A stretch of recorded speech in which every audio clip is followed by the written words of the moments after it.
फकीर और अमीर घमंडी लड़की। शनाया अपने पिता की इकलौती बेटी थी। उसने विदेश से एमबीए की पढ़ाई की थी और अब वो अपने पिता शंभू प्रसाद का बिजनेस संभालने के लिए पूरी तरह से तैयार थी।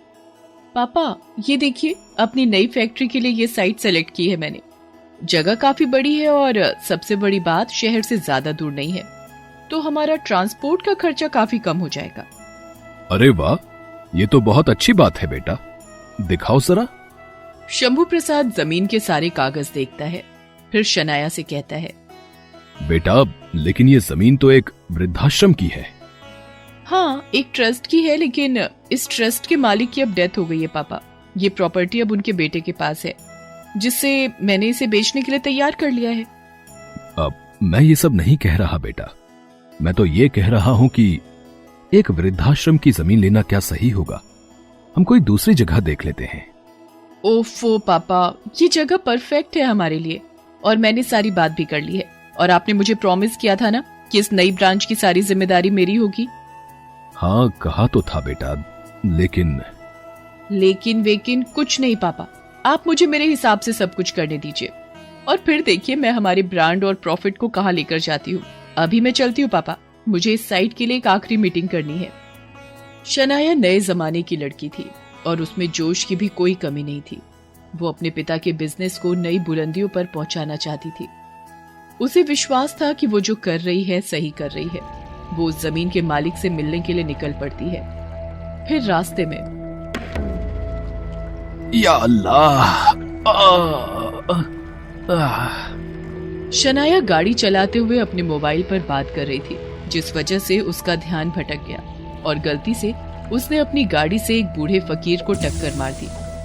वो तुरंत अपनी गाड़ी से बाहर निकली और बोली, ओफो, देख कर नहीं चल सकते क्या? मेरी गाड़ी मिली थी खुदकुशी करने को। अब जल्दी हटो सामने से, मुझे देर हो रही है। शनाया की बातों में उसका घमंड नजर आ रहा था।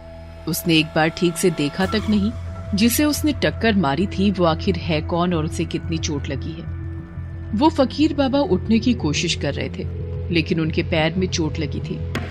रास्ते से गुजर रहे लोगों ने जब फकीर बाबा को ऐसे देखा तो तुरंत उनके पास आ गए और उन्हें उठने में मदद की। कुछ ही मिनटों में वहाँ कई लोग पहुँच गए और सभी शनाया पर गुस्सा करने लगे। ए लड़की, तेरी हिम्मत कैसे हुई बाबा को टक्कर मारने की? जानती भी है कौन है ये? कौन है? देखने में तो कोई फकीर ही लगता है। बिल्कुल सही पहचाना बेटी, मैं एक फकीर ही हूँ। सबकी दुआएं लेता हूँ, सबको दुआएं देता हूँ, तुम्हें भी देता हूँ। जाओ, अल्लाह ताला तुम्हें सही रास्ता दिखाए। जाने दो भाई, बच्ची को जाने दो। उफ, माहौल तो ऐसा बनाया है सबने जैसे कितना बड़ा आदमी हो। चलो हटो सब मेरी गाड़ी के सामने से, मुझे देर हो रही है।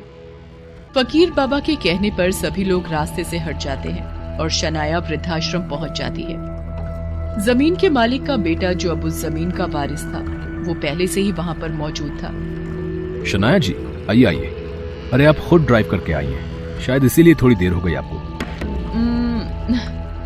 मुझे अपनी गाड़ी खुद ड्राइव करना अच्छा लगता है, और लेट तो मैं किसी और वजह से हो गई। ये सब छोड़िए, आप ये बताइए, जमीन के कागज तैयार है ना? मुझे आज ही सब फुल एंड फाइनल करना है।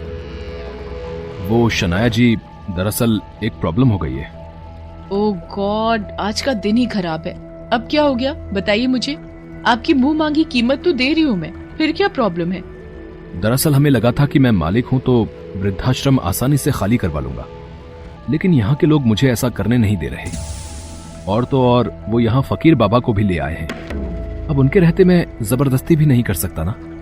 ओफो, अब फिर से कोई फकीर नहीं प्लीज। वैसे मिस्टर राजेश, आप इतने बड़े आदमी हो और एक फकीर से डर रहे हो। नहीं शनाया जी, मैं उनसे डरता नहीं हूँ। दरअसल उनका इस इलाके में बहुत नाम है। लोगों का मानना है कि उनकी दुआओं में बहुत ताकत है। वो एक बार किसी के सिर पर हाथ रख दें तो उस इंसान के सारे बिगड़े काम बन जाते हैं। यहाँ के लोग उन्हें बहुत मानते हैं। उन्हें हाथ लगाना मतलब बड़ा बवाल हो सकता है। अच्छा, इतना नाम है फिर भी वो फकीर ही है? हाँ, क्योंकि वो कभी भी खाने के सिवाय किसी से कुछ नहीं लेते। देखिए शनाया जी, मैं तो इस जमीन को बेचना चाहता हूँ, लेकिन मुझे नहीं लगता कि मैं ऐसा कर पाऊंगा। अरे ऐसे कैसे?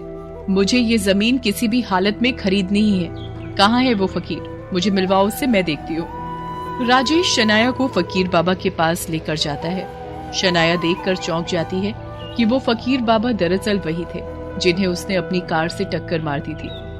शनाया बाबा के पास जाकर बोली, अच्छा तो तुम हो जिसने यहाँ के लोगों को अपनी बातों में फंसा रखा है। देखो, मैं तुम्हें इतने पैसे दूंगी जिनके बारे में तुमने कभी सोचा तक नहीं होगा।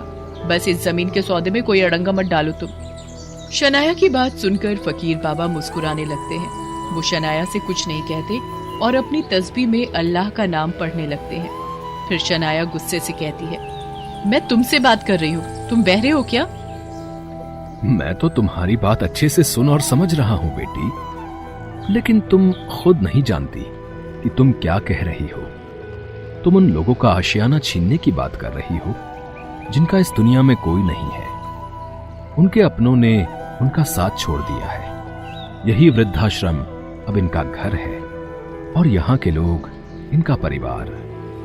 तुम एक वृद्धाश्रम को नहीं बल्कि एक घर को तोड़ने की बात कर रही हो। तुम ही बताओ, ये लोग कहाँ जाएंगे? देखो, बाकी सबका तो मुझे नहीं पता, लेकिन मैं तुम्हारी जिंदगी संवार सकती हूँ। वैसे भी आज तुम्हें मेरी वजह से चोट लगी थी, तो मैं उसकी भरपाई करने को तैयार हूँ। बदले में तुम्हें बस लोगों को चुप रखना होगा। मैं कौन होता हूँ बेटी, किसी को चुप कराने वाला?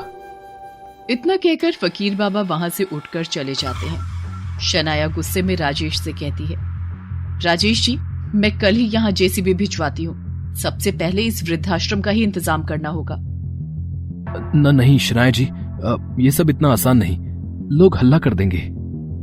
तो करने दो, इनका हल्ला सुनने वाला कोई नहीं होगा यहाँ। आप बिल्कुल चिंता मत कीजिए। यहाँ के पुलिस कमिश्नर मेरे पापा के अच्छे दोस्त हैं, मैं उनसे बात करती हूँ। शनाया अब अड़ चुकी थी। वो फकीर बाबा को तो नहीं खरीद पाई, लेकिन इसके अलावा वो जो कुछ कर सकती थी उसने किया। उसने पुलिस कमिश्नर से मदद मांगी। शनाया, ये लीगल नहीं है, तुम ऐसे किसी भी बिल्डिंग को नहीं तोड़वा सकती। जी मैं जानती हूँ, इसीलिए तो आपको फोन किया है मैंने। देखिए, जमीन का मालिक जमीन बेचने को तैयार है, मैं खरीदने को तैयार हूँ। दिक्कत सिर्फ कुछ लोगों की है जिनका लीडर एक फकीर बना बैठा है। आप उसे ठिकाने लगवा दीजिए, बस इतनी ही हेल्प चाहिए आपसे। शनाया के कहने पर पुलिस कमिश्नर फकीर बाबा को गिरफ्तार करवा देता है। शनाया को लगा था कि इससे लोग डर जाएंगे, लेकिन हुआ इसका उल्टा। जैसे ही जेसीबी मशीन वृद्धाश्रम को तोड़ने वहां पहुंची, लोग उसके सामने लेट गए और वहां नारेबाजी करने लगे। शनाया की ये कोशिश भी बेकार हो गई थी। जब उसे कुछ नहीं सूझा तो वो खुद लोगों से बात करने उनके बीच पहुंच गई। देखिए, आप लोग बेकार की जिद पकड़कर बैठे हैं। मैं इस जमीन की अच्छी कीमत दे रही हूँ। राजेश जी इस वृद्धाश्रम को दूसरी जगह शिफ्ट कर देंगे, आप लोग भरोसा रखिए।